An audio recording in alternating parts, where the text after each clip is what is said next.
Revolusi dan dendam di Tanah Rencong.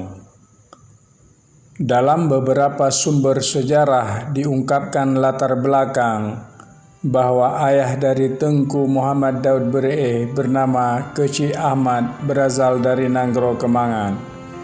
Cut Ahmad ini dituduh bekerja sama dengan Belanda dengan menjadi mata-mata, dengan memata-matai gerakan gerilya kaum muslimin pada masa-masa jelang akhir Perang Aceh Belanda.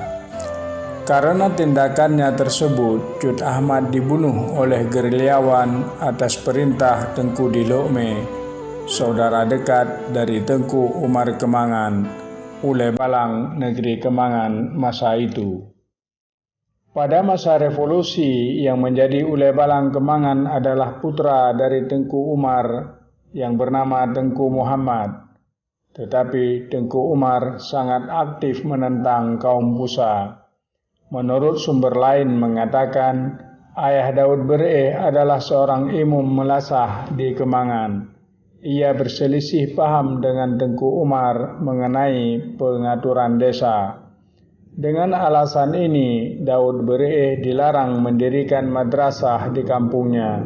Walaupun berbeda dalam perinciannya, kedua cerita itu menampilkan dendam pribadi Tengku Daud Bereh terhadap Ule Balang. Dendam pribadi ini yang mendorongnya untuk menentang kaum Ule Balang pada tahun 1930-an dan sesudahnya.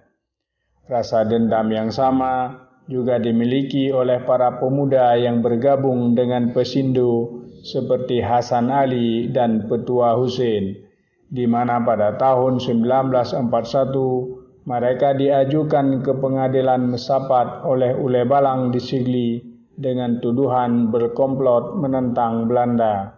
Pengadilan Mesapat bersikeras menghukum mereka. Para hakim pengadilan Mesapat yang terdiri dari kaum Ule Balang menghukum keduanya berdasarkan pada sebuah peraturan gubernur kolonial Belanda yang mengatakan bila mana tidak ada bukti kuat, maka hukuman dapat dijatuhkan berdasarkan keyakinan hakim. Sebagai hasil dari pengadilan tersebut, Hasan Ali dibebaskan dari hukuman, sedangkan Petua Hussein meringkuk dalam penjara beberapa tahun di Nusa Kambangan. Keduanya kelak tampil dan memegang peranan penting dalam revolusi penumpasan kaum Ule Balang, dan Petua Hussein sendiri tampil sebagai seorang pemuda Pusa yang pemarah dan bengis.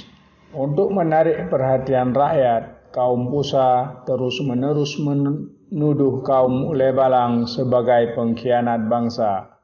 Mereka mengeksploitasi rasa dendam terhadap Ule Balang.